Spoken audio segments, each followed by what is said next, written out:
Dans ce premier module, nous examinerons le concept du contact personnel amélioré avec les personnes vivant avec le VIH qui ont eu un engagement inconstant bien documenté dans les soins VIH, en utilisant les exemples de bonnes pratiques. Les objectifs de ce module sont, décrire ce qu'est la communication personnelle améliorée, renforcer les capacités des professionnels de la santé sur le contact personnel amélioré avec les PVV qui ont un engagement inconstant dans les soins VIH. Comprendre l'importance de la rétention dans les soins pour I = I. Juste une mise à jour de la terminologie qui était dans POP 21 de PEPFAR. PEPFAR remplace le terme rétention avec le terme continuité des soins, remplace le terme être perdu de vue avec le terme interruption dans le traitement et remplace réengagement dans les soins avec retour au traitement. Qu'est-ce que le contact personnel amélioré ?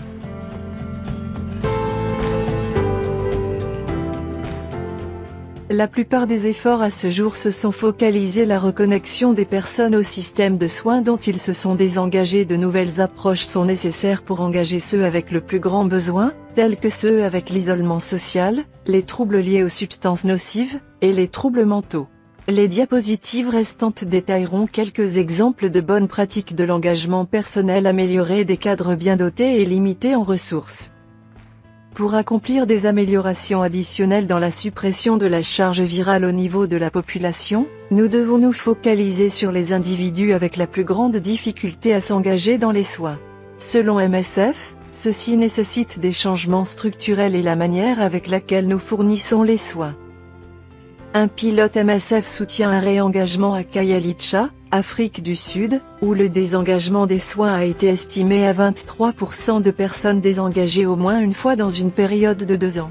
MSF a introduit un service global de bon retour dans un établissement de Tarvé dès le jour de réengagement.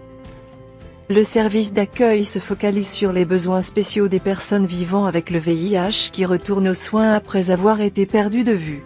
Ces personnes pourraient ne pas être sous Tarvé ou avoir une résistance aux médicaments. Ils pourraient également avoir une maladie VIH avancée et d'autres problèmes qui rendraient difficile leur rétention dans les soins tels que les problèmes psychosociaux, la dépression et autres déterminants sociaux comme l'isolation sociale.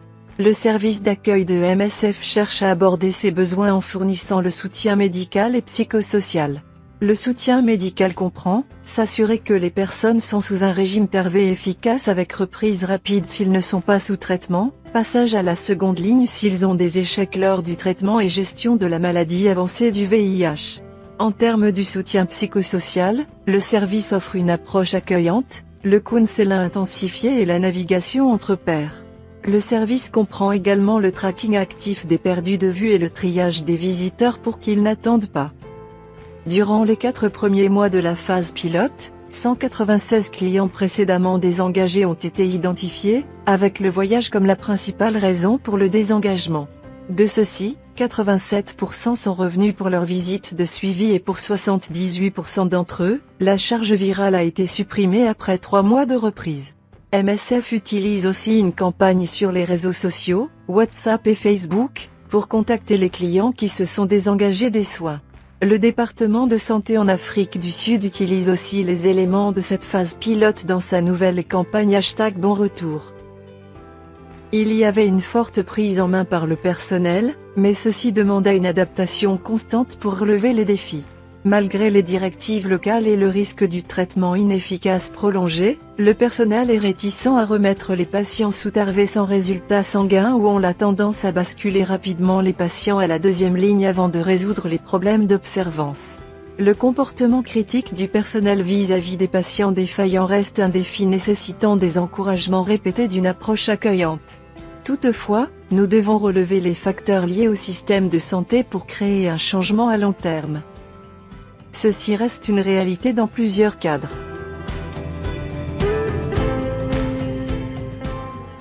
Comme l'épidémie VIH arrive à maturité, les systèmes de santé doivent évoluer pour répondre aux besoins changeants des personnes à haut risque qui s'efforcent à s'engager constamment dans un traitement à vie. Au lieu de punir un mauvais comportement, les systèmes de santé doivent s'adapter pour répondre à cette épidémie en évolution. Le service d'accueil montre le potentiel pour les établissements d'adapter les ressources existantes et le comportement du personnel qui doit être plus sensible aux besoins des personnes et dans un environnement avec les tendances croissantes au désengagement. Le département national de santé de l'Afrique du Sud en collaboration avec PEPFAR et la CDC a lancé la campagne Scienza, où nous le faisons, dans une centaine d'établissements de santé en Afrique du Sud. L'objectif de la campagne est de rendre plus rapide et facile l'accès au traitement à travers l'innovation. Par exemple, les casiers intelligents Pulbox pour le ramassage des ARV pour que les gens n'attendent plus dans les cliniques pour avoir leurs médicaments, les rappels par SMS et les systèmes de classement améliorés pour réduire le temps d'attente. La campagne d'aide à guider les individus lors des moments difficiles dans leur vie et comprend aussi la campagne de l'homme amenant les hommes aux soins pour chercher les hommes perdus de vue. La campagne a apporté une réduction des visites manquées dans les cliniques où elle a été implémentée. Pour conclure cette section du module, nous allons regarder quelques innovations spécifiques de la campagne Scienza. Scienza a rapidement amélioré la performance au niveau des sites à travers plusieurs indicateurs de performance clinique du VIH, y compris la recherche de cas de VIH, l'initiation d'un traitement antirétroviral le jour même et la rétention des clients sur tard. 2 cliniques ont introduit les rappels SMS pour les clients qui ont manqué des rendez-vous et le nombre total des clients restants sous TARV a augmenté d'environ 8000 à plus de 10,000 sur 6 mois. Voici l'expérience d'un client qui a reçu un rappel par SMS de la clinique de Pinetown après qu'il ait manqué son rendez-vous. Il était hors de la ville quand il l'a reçu. L'étudiant de 28 ans et chauffeur à temps partiel d'Uber a initialement cru que le SMS lui a été envoyé par erreur jusqu'à ce qu'il ait consulté sa carte de clinique quand il constata qu'il était en retard pour son rendez-vous de prise de son TARV de 2 semaines. Constatant que le message était effectivement pour lui, il a rapidement répondu à l'officier de liaison en disant qu'il était hors de la ville mais qu'il avait des médicaments avec lui et les prenait. Il a promis de se rendre à la clinique dès son retour. Finalement, les citations d'un homme qui a dédié son temps à amener les hommes aux soins. Je sais que les hommes n'aiment pas venir à la clinique parce qu'ils n'aiment pas perdre le temps sur les files d'attente. Mais plus important, ils n'aiment pas être assistés par le personnel de santé féminin. Ne t'inquiète pas mon frère. Viens avec moi dans mon bureau et je peux aider à accélérer afin que tu ne perdes pas le temps ici à attendre pour être reçu par une infirmière. Dans la deuxième partie de ce module, nous allons basculer vers un autre thème différent mais connexe, celui de rester dans les soins pour I+I. I+I signifie que les personnes vivant avec le VIH qui sont sous thérapie antirétrovirale, TARV, et atteignent une charge virale durablement indétectable ne peuvent pas sexuellement transmettre le VIH. I+I est un message de santé publique approuvé par les communautés, les institutions de recherche, les agences de santé publique et les associations professionnelles du monde médical. I+I est également un mouvement global puissant tel que Bruce nous le dira plus tard dans cet exposé. Flashback 11 ans en arrière en 2008 et la fameuse, certains disent infâme et certainement controversée déclaration suisse faite par Bernard Terchel et ses collègues que les PVV sous TARV pour supérieur à 6 mois avec suppression de la charge virale et pas de maladie sexuellement transmissible n'avaient pas besoin d'utiliser les préservatifs. Initialement prévu pour une audience suisse suivant 2 cas d'EPVV emprisonnés pour avoir infecté un partenaire séronégatif, la déclaration suisse est devenue virale causant la consternation globale parmi la communauté de prévention. À l'époque, il y avait peu d'évidence pour soutenir la déclaration. L'étude HPTN, RPV, 052 était en cours mais il n'y avait pas des résultats et les données limitées pour l'étude observationnelle raquait en Ouganda que la suppression de la charge virale et la circoncision protégeaient contre la transmission du VIH. Et quelques données cohortes de San Francisco et d'autres lieux. Mais en fin de compte ils avaient raison et les données sont maintenant claires que I+I. Rester dans les soins VIH ou rétention dans les soins peut être défini comme ayant 2 visites pendant une année civile espacée de 2 à 6 mois avec le fournisseur des soins VIH. C'est important pour les personnes vivant avec le VIH de faire ces visites, ne pas manquer les rendez-vous, suivre leur traitement et obtenir la rétention dans les soins. Alors que cet exposé est focalisé sur les avantages préventifs de la TARV, les avantages sanitaires sont clairs avec le VIH étant dorénavant une maladie chronique gérable. Les PVV sous TARV avec suppression des charges virales peuvent s'attendre à avoir une espérance de vie quasi normale.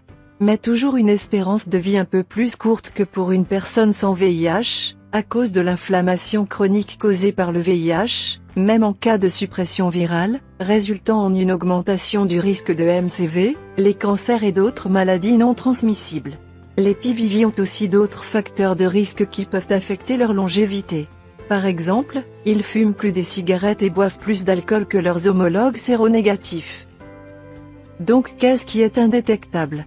Les définitions d'indétectable varient selon les limites de détection des machines de charge virale. Dans les études historiques, le traitement c'est la prévention. La transmission sexuelle du VIH n'était pas observée si la charge virale était moins que 200 copies. Dans une autre étude, indétectable était défini comme 400 copies. Dans le contexte de IEGALI, indétectable renvoie à moins de 200 copies sur la base des essais cliniques. Retournons à 2005 lorsque l'étude HPTN, PV, 052 a randomisé 1763 couples sérodiscordants pour la TARV immédiate au différé supérieur à. C'était une période où nous nous préoccupions encore du compte des cellules CD4 et quand commençait le TARV. Donc le concept de l'étude qui a pris 2 ans pour être développé était éthique. Alors que le critère clinique primaire était la progression de la maladie ou la mort, Myron Cohen et son équipe étaient vraiment intéressés par le critère primaire de transmission pour les événements de transmission liés au virus. Il y avait 877 couples dans le groupe différé et 27 transmissions liées se sont produites, comparé à première transmission liée dans celui immédiat. Tous les participants ont été reçus un TARV immédiat et l'étude a continué pour 4 ans encore au stade où on a eu 8 transmissions liées, 4 pour ceux qui venaient juste d'initier le TARV et 4 qui avaient la charge virale détectable. Il y avait 96% de réduction de la transmission sexuelle. Depuis 052, les éléments justificatifs additionnels pour IEGALI sont venus de 2 études partenaires et de l'étude Opposite Tract. Comme nous allons voir, il n'y avait 0 transmission dans ces études centrales si le partenaire séropositif avait sa charge virale durablement supprimée.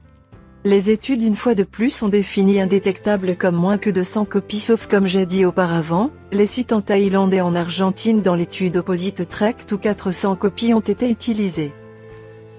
Je ne savais pas jusqu'à je prépare cet exposé que Partner était un acronyme. Partenaire des personnes sous TARV, une nouvelle évaluation des risques. C'est une étude d'observation prospective qui a inscrit 1166 couples homosexuels et hétérosexuels sérodifférents dans 75 centres répartis dans 14 pays européens, entre 2010 et mai 2014. Pour être inscrit dans l'étude, le couple devait une charge virale de moins que 200 copies et avoir les rapports sexuels sans protection. Les analyses phylogénétiques de séquences de polymérase et d'enveloppes ont été utilisées pour déterminer les transmissions liées du partenaire séronégatif devenu infecté. Quelques informations générales pour l'étude en termes de durée sous TARV et de durée sans utilisation des préservatifs ZIC, intervalle interquartile.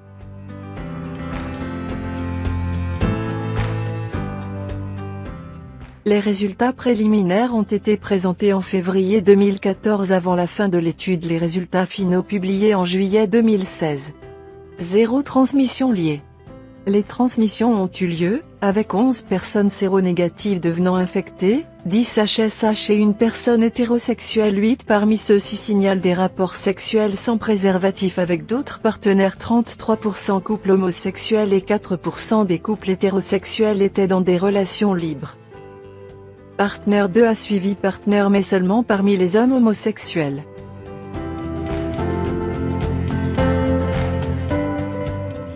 Étude Opposite Tract.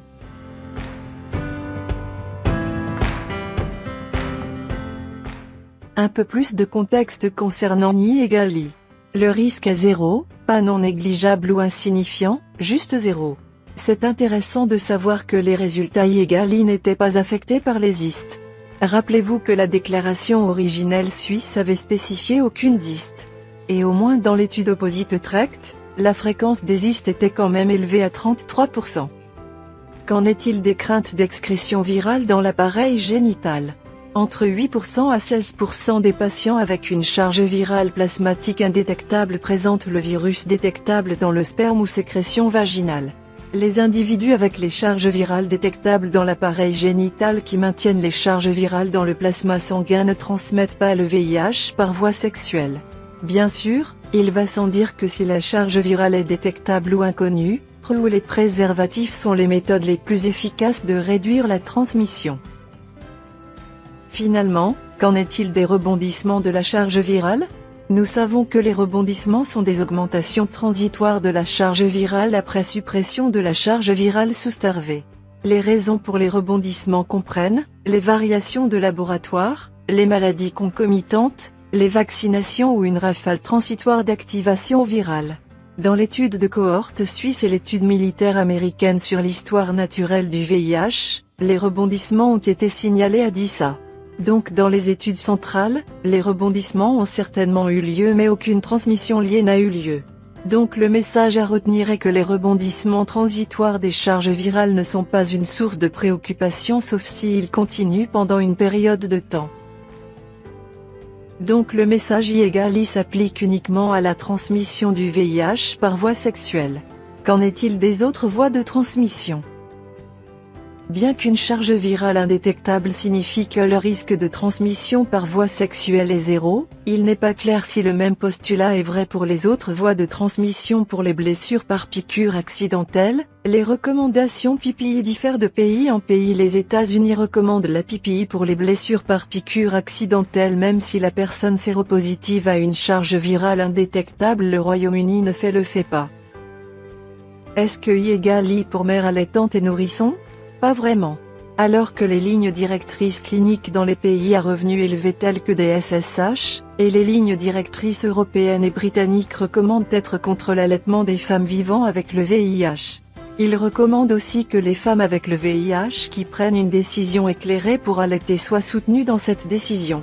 Qu'est-ce que nous savons? L'étude Promise Afrique du Sud a comparé la prophylaxie par névirapine pédiatrique à la trithérapie RV maternelle dans les couples mère-bébé où la mère était séropositive et le nourrisson né séronégatif. L'étude a continué jusqu'après 18 mois de l'accouchement ou à l'arrêt de l'allaitement, l'infection à VIH chez l'enfant, ou la toxicité, selon ce qui interviendrait en premier. 7 enfants dans chaque groupe sont devenus infectés, 0. 57% et 0. 58%, dans une méta-analyse de 2017 sur 6 études dans les pays à faible revenu, la transmission VIH postnatale était 1,08% à 6 mois. Donc pas 0. Conclusion. I est basé sur les preuves solides. I devrait être intégré dans la pratique clinique par les cliniciens et communiqué constamment aux personnes vivant avec le VIH. I est un message transformatif et déstigmatisant pour les personnes vivant avec le VIH et leurs partenaires. Plus de 750 organisations de 95 pays jusqu'ici. K = K, vietnamien, I, espagnol, portugais, H = H, russe, macédonien. N = N, hollandais, allemand. B = B, turc, etc. Finalement, le docteur Anthony Fauci de Linz, NI, validant la science derrière I = I.